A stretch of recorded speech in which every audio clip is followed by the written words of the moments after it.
இன்னைக்கு 100% ஜாதகங்களுக்கு திருமண யோகம் வெறும் 30% தான் இருக்கு.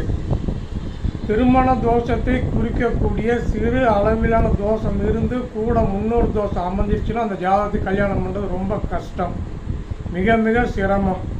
வருஷ கணக்காக ஜாதகம் பார்த்துட்டு இருக்க வேண்டியது ஒரு வழி இல்லை. எது பாவங்கிறதுக்கு ஒரு சின்ன விளக்கம் சொல்கிறேன். சொந்த கார் எடுத்துகிட்டு போய் ரேஷன் கடையில் இலவச வேஷ்டி சேலை வாங்கினாவே பாவம் தான். ஏன்னா ஒவ்வொரு செயலுக்கும் சமமான எதிர் செயல் உண்டு. நீ சம்பாரித்து வைக்கிற பணம் பிள்ளைக்கு போகும், நீ சம்பாரித்த அந்த பணத்தை சம்பாரித்த விதமும் பிள்ளைக்கு போகும். இது முன்னோர் தோஷத்துடைய பாதிப்பு. நீயும் நல்லா இருக்கணும், பிள்ளை குட்டி நல்லா இருக்கணும்னா முதல்ல மற்றவங்களை பாதிக்காத மாதிரி நடந்துக்கு.